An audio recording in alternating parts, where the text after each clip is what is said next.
매일성경 묵상 나눔입니다. 5월 24일 화요일입니다. 오늘 묵상하는 말씀은 사무엘상 11장 1절에서 15절의 말씀입니다. 오늘의 말씀을 읽습니다. 암몬 사람 나하스가 올라와서 길르한 야베스에 맞서 진 침에 야베스 모든 사람이 나하스에게 이르되 우리와 언약하자. 그리하면 우리가 너를 섬기리라 하니 암몬 사람 나하스가 그들에게 이르되 내가 너희 오른 눈을 다 빼야 너희와 언약하리라. 내가 온 이스라엘을 이와 같이 모욕하리라. 야베스 장로들이 그에게 이르되 우리에게 이레 동안 말미를 주어 우리가 이스라엘 온 지역의 전령들을 보내게 하라. 만일 우리를 구원할 자가 없으면 내게 나아가리라 하니라. 이에 전령들이 사울이 사는 기브아에 이르러 이 말을 백성에게 전하매 모든 백성이 소리를 높여 울더니 마침 사울이 밭에서 소를 몰고 오다가 이르되 백성이 무슨 일로 우느냐 하니 그들이 야베스 사람의 말을 전하니라. 사울이 이 말을 들을 때에 하나님의 영이 크게 감동되매 그의 노가 크게 일어나 한 겨리의 소를 잡아 각을 뜨고 전령들의 손으로 그것을 이스라엘 모든 지역에 두루 보내어 이르되 누구든지 나와서 이 사울과 사무엘을 따르지 아니하면 그들의 소들도 이와 같이 하리라 하였더니 여호와의 두려움이 백성에게 임하매 그들이 한 사람같이 나온지라. 사울이 베색에서 그들의 수를 세어보니 이스라엘 자손이 30만 명이요 유다 사람이 3만 명이더라. 무리가 와 있는 전령들에게 이르되 너희는 길르앗 야베스 사람에게 이같이 이르기를 내일 해가 더울 때에 너희가 구원을 받으리라 하라. 전령들이 돌아가서 야베스 사람들에게 전하매 그들의 기뻐하니라. 야베스 사람들이 이에 이르되 우리가 내일 너희에게 나아가리니 너희 생각에 좋은 대로 우리에게 다 행하라 하니라. 이튿날 사울이 백성을 3대로 나누고 새벽에 적진 한가운데로 들어가서 날이 더울 때까지 암몬 사람들을 치매 남은 자가 다 흩어져서 둘이 함께 한 자가 없었더라. 사울이 백성이 사무엘에게 이르되 사울이 어찌 우리를 다스리겠느냐 한 자가 누구니까 그들을 끌어내소서 우리가 죽이겠나이다. 사울이 이르되 이날에는 사람을 죽이지 못하리니 여호와께서 오늘 이스라엘 중에 구원을 베푸셨음이니라. 사무엘이 백성에게 이르되 오라 우리가 길갈로 가서 나라를 새롭게 하자. 모든 백성이 길갈로 가서 거기서 여호와 앞에서 사울을 왕으로 삼고 길갈에서 여호와 앞에 화목제를 드리고 사울과 이스라엘 모든 사람이 거기서 크게 기뻐하니라. 오늘의 본문은 5개의 단락으로 나눠져 있습니다. 첫 번째 단락입니다. 우리 어제 묵상할 때 사울이 하나님에 의해서 새로운 지도자로 뽑혔음에도 불구하고 고향으로 돌아가고 왕의 역할을 하지 않고 그냥 평범한 삶을 사는 것에 대한 이야기를 하는 부분인데, 그리고 시간이 지났습니다. 그리고 오늘 우리가 읽은 본문에서 암몬 사람 나하스니까 나하스 왕이 암몬 족속을 데리고 이제 길르앗 야베스에 와서 이스라엘을 공격하게 되는 장면입니다. 팔레스타인을 지중해라고 이야기하고 그 다음에 갈릴리 호수에서 요단강으로 그리고 이제 사해로 이어지는 형태로 구성을 이야기할 때 이 길르앗 야베스는 이 요단강 동쪽 편에 있는 이스라엘 백성들을 말합니다. 12부족으로는 므낫세 지파에 속해 있는데 므낫세 지파가 이스라엘 정착할 때 므낫세 지파의 반틈은 요단강 서쪽에, 그리고 이제 반틈은 요단강 동편에 정착을 하게 됩니다. 그래서 므낫세 반 지파 이렇게 말합니다. 반쪽에 이제 2분의 1이 이 요단강 동편에 정착을 하게 되었고, 여기가 이제 길르앗 야베스 이렇게 부릅니다. 그리고 이제 이 암몬이라고 하는 이 족속들은 사실은 입다라는 사사가 있을 때에 이스라엘을 지배했다가 입다에서 이제 폐하했던 그 이방 민족이기도 하고, 우리가 잘 알고 있는 것처럼 롯과 롯의 두 딸 사이에서 이제 만들기 시작되어진 이방 민족들이 이 암몬과 모압이라고 하는 이제 족속인데, 이 둘 다 사실은 이 사해 동쪽에 이렇게 사해 남동쪽에 이렇게 자리를 하고 있었습니다. 우리가 잘 알고 있는 것이 모압 평지라고 이야기해서 이제 모세가 그 가나안 땅에 들어가기 전에 들어가기 전에 이제 이 모압 평지에서 마지막으로 있으면서 죽었던 장면들 기억하실지 모르겠습니다.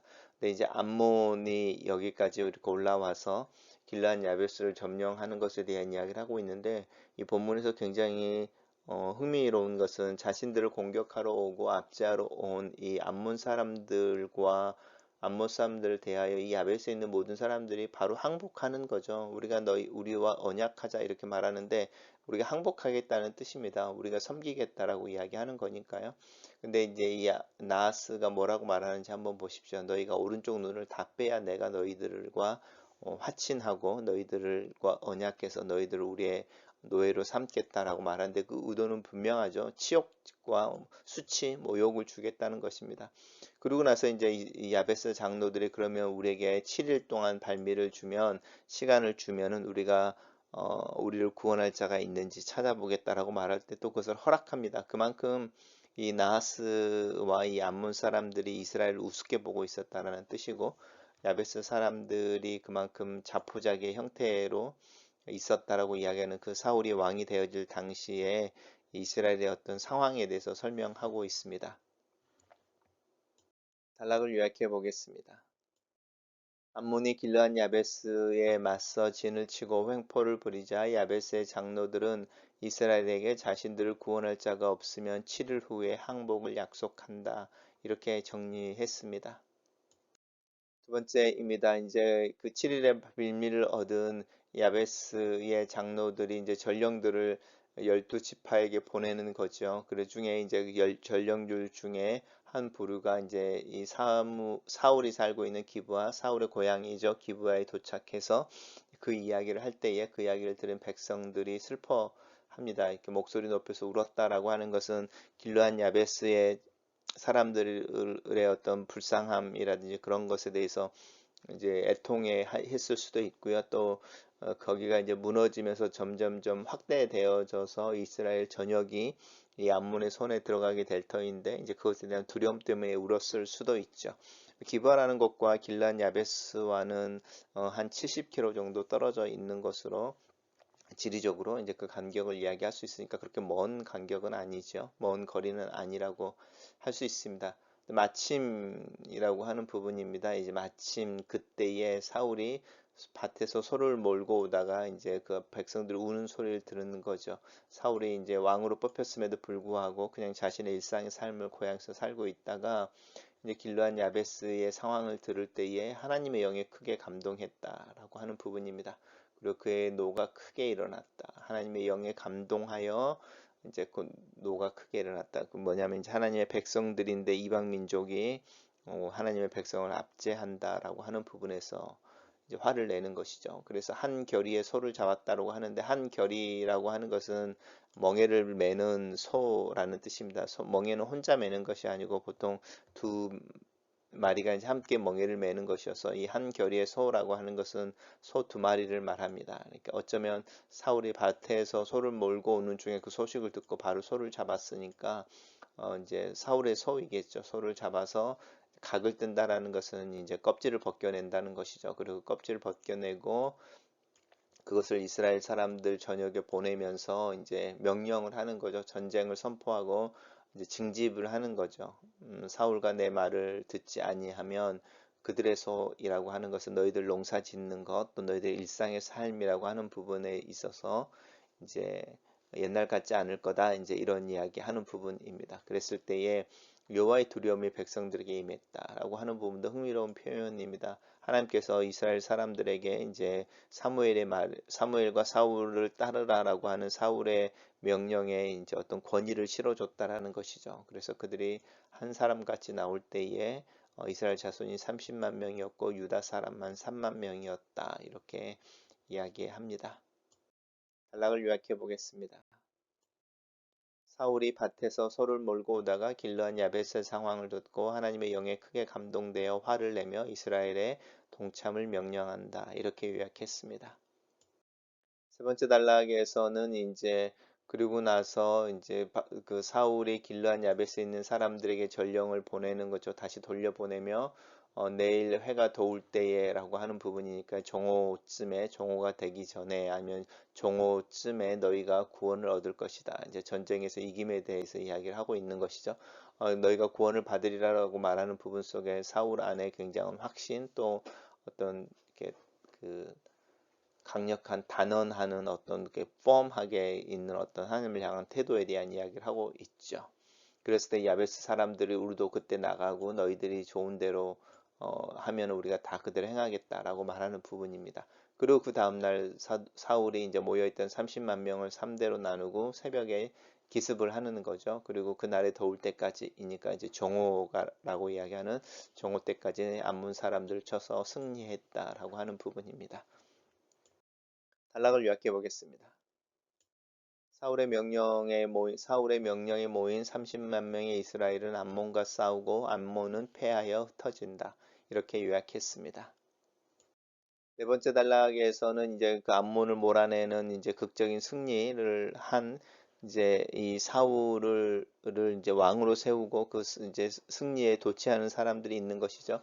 그 사람들이 사무엘에게 이야기하는 것입니다. 사무엘이 우리를 어찌 다스리겠느냐. 우리 어제 묵상했을 때에 하나님의 신에 감동하여 사울을 지지하는 유력자들이 있던 것에 반대로 사울을 비아냥거려고 사울이 왕이 되는 것을 반대했던 사람들이 있는데 그 사람들을 이제 찾아내서 이제 죽이겠다 이렇게 말하는 부분입니다. 그럴 때 사울이 이 날에는 그 승리의 날이죠. 사람을 죽이지 못한다. 왜냐하면 하나님께서 오늘 이스라엘에게 구원을 베푸셨기 때문이다. 이 사울의 어떤 겸손과 또 이 관용의 태도를 보여주고 있습니다. 단락을 요약해 보겠습니다. 승리에 도취한 백성들은 사울을 왕으로 삼을 때 반대했던 자들을 찾아 죽이려고 하지만 사울은 그들을 말리고 여호와의 구원을 기념한다. 이렇게 정리했습니다.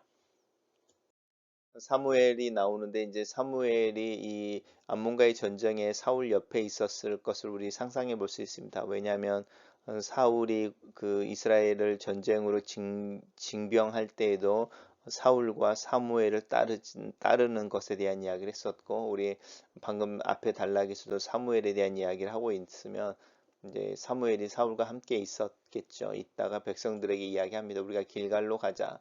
이 사무엘 시대에는 이 길갈이 굉장히 중요한 장소였던 것 같습니다. 길갈이라고 하는 것이 사실은 요단강을 건너서 맨 처음에 그 베이스를 쳤던 곳이기도 하고요. 또 그 여호수아에 의해서 이스라엘 백성들이 가나안을 정복할 때 베이스 캠프로 사용했던 곳입니다. 그래서 이스라엘을 데리고 여호수아가 전쟁을 하면 항상 돌아오는 곳이 길갈이었고, 그래서 어쩌면 약속의 땅의 첫 도시 아니면 첫 정착지로서의 어떤 의미들이 있을 텐데 그곳으로 돌아가서 거기서 나라를 새롭게 하자 이렇게 말합니다.